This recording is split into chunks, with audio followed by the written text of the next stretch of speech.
Mga kababayan, tinuluyan ng kasuhan sa korte ng Makabayan Block sa pangunguna ni Representative Franz Castro itong si dating Pangulong Rodrigo Roa Duterte.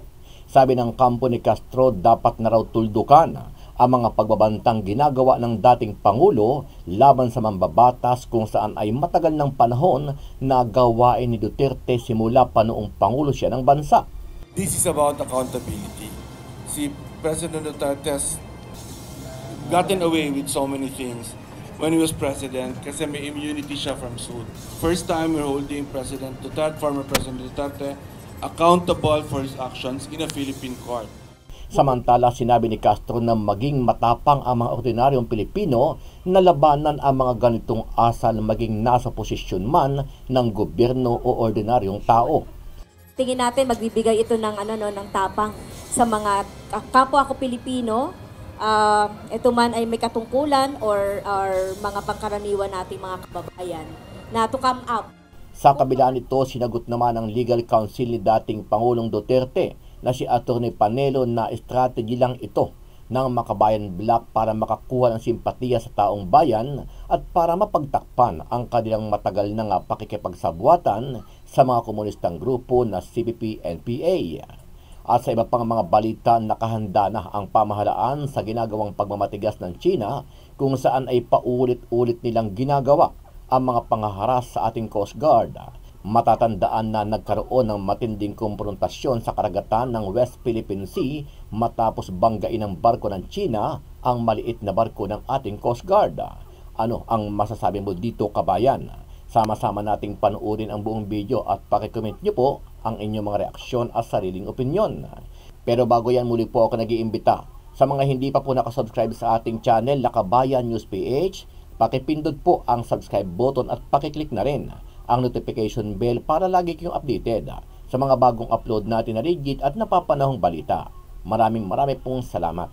May iba't ibang mga bagay nang ikinukonsidera ang Armed Forces of the Philippines upang ligtas na maihatid ang resupply mission sa ating mga sundalo na nakaistasyon sa BRP Sierra Madre sa May Ayungin Shoal. Sa isang panayam, sinabi ni AFP spokesperson Colonel Medel Aguilar na nag-iisip na rin sila ng mga paraan upang maiwasan ang ganitong insidente sa West Philippine Sea, kung saan hinaharang ng mga barko ng China ang resupply ng Pilipinas na lubhang delikado. Kabilang na sa mga plano ng pamahalaan ang pagdaragdag ng mga barko ng Pilipinas na magbabantay sa West Philippine Sea. Muling iginit ngayon ng AFP na talagang sinadya ng Chinese Coast Guard na harangin ang supply boat ng Pilipinas at kumpiyansang sapat ang mga ebidensya na kanilang hawak upang patunayan na may kasalanan ng China sa insidente. Napakadelikado po yung ginawang pag-maniobra ng China. Ito ay karagatan, tubig, at hindi po ito tulad ng kalsada na nasa lupa na pwede ka kagad magpreno o magpalit ng direksyon. So dito po sa kanilang ginawa, they force our vessel to a collision course which actually happened, and therefore that put the lives of many of our people in danger. Muling iginiit ng mga ito na hindi isusuko ng Pilipinas ang ating karapatan sa West Philippine Sea. This is our way of showing to the world that we are asserting our sovereign rights and jurisdiction, and that we will never give up the right of our people to enjoy from the benefits from whatever resources that we can get from our exclusive economic zone. Sa isang statement, muling nagpahayag ng suporta ang Estados Unidos sa Pilipinas hinggil sa ating laban sa West Philippine Sea. Kinilala naman ng Department of National Defense ang suporta sa Pilipinas ng iba pang mga bansa gaya ng Japan, South Korea at France. Sobra na po ito kung on national TV, sa social media, ay magbabanta siya sa buhay ng isang tao o isang mamamayan. So, it has to stop. Dapat tumigil na siya sa kanyang ginagawa. Dapat matuldukan na ang mga pagbabantang ginagawa ni dating Pangulong Rodrigo Duterte. Ito ang nais mangyari ni ACT Teachers Party List Representative Franz Castro sa paghahain ng reklamong grave threats laban sa ex-president sa Office of the Prosecutor sa Quezon City. Ito ay sa ilalim ng Article 282 ng Revised Penal Code na may kaugnayan sa Section 6 ng Cybercrime Prevention Act of 2012. Kaugnay ito ng mga pagbabantang ginawa umano ng dating presidente laban sa buhay ng mambabatas sa isang panayam. Ayon kay Representative Castro, ginagawa lamang nito ang trabaho nitong pagbusisi sa 2024 proposed national budget kabilang na ang kontrobersyal na confidential funds sa tanggapan ni Vice President Sara Duterte. Kaya sineseryoso nito ang matinding pagbabanta na anyay nataon pa habang ipinagdadalamhati ang pagpanaw ng kanyang ama. This is about accountability. Si President Duterte has gotten away with so many things when he was president kasi may immunity siya from suit. First time we're holding President Duterte, former President Duterte, accountable for his actions in a Philippine court. Bukod dito, iginiit din ng isa pang abogado ni Representative Castro na si Attorney Rico Domingo sa pamamagitan ng reklamo matutukoy ang kakayanan ng judicial system ng bansa. Ito ay pagsusubok sa judicial and prosecutorial system natin. Kung gaano ka-epektibo o hindi ka-epektibo ito. Umaasa ang kampo ng mambabatas magbubunga pa ng mas maraming kaso laban kay dating Pangulong Duterte ang kanilang hakbang, lalo na anila ang mga biktima ng pag-abuso sa ilalim ng dating administrasyon. Tingin natin magbibigay ito ng ng tapang sa mga kapwa ko Pilipino. Ito man ay may katungkulan or mga pangkaraniwan nating mga kababayan na to come out.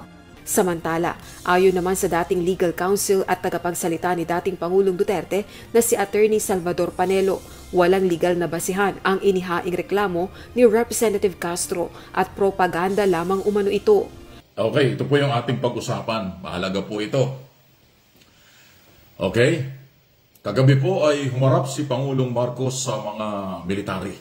Opisyal ang kawal ng ating militar. So, may mga panawagan po siya, may utos siya, at aking ipaparinig sa inyo maya-maya yan. Okay? At sunod ng ating topic nga ho ay taong bayan, kailangan dito. Ibig sabihin, kailangan ng ating gobyerno ang taong bayan. Dito ho sa pag-amin na. Kaya sinasabi ko, ang aking opinion dyan, inamin ng China yung kanyang ginawa na talagang intentional. Kasi ang sabi nila, trespassing tayo, inulit na naman. Paulit-ulit itong China. Trespassing daw tayo, pumasok daw tayo sa ating teritoryo, kaya daw nangyari yun. So, ibig sabihin, tama yung unang sinabi ko na yan ay intentional at inamin na rin ng Malacanang, intentional, sinadya na banggain yung ating dalawang barko. Ayan ha. Yan ho yung nakakalungkot. So, ibig sabihin ito, naku, ito yung malungkot talaga. Tatagal itong isyong ito. Ngayon pa lang sinasabi ko na sa inyo. Tatagal itong isyong ito kasi ang China hindi po ibinababa ang level ng kanilang pagiging agresibo. Patuloy at sinasabi nila, baligtad lahat, tayo ang trespassing, tayo ang may kasalanan. Sinisisi pa nga tayo ngayon eh. Alam ba nyo yung Mao Ning, yung spokesman ng Chinese minister, yung spokesman nila, kasalanan daw natin. Tayo daw ang may pagkakamali. Kaya binangga tayo ng kanilang barko, Coast Guard. Ayan.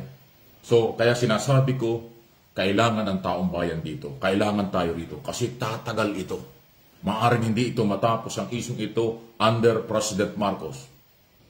Maaring sa susunod na administrasyon o susunod pa.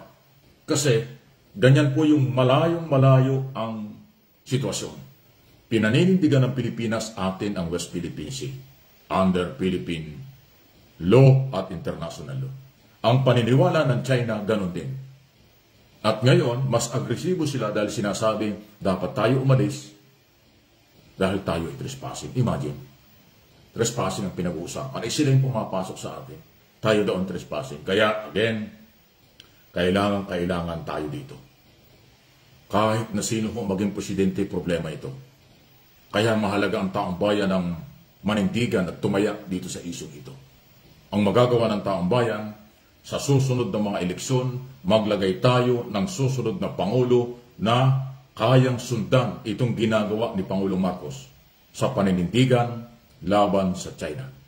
Pag tayo ay naglagay ng Pangulo na kabaligtaran, sabihin natin pabor pa sa China, useless lahat ito.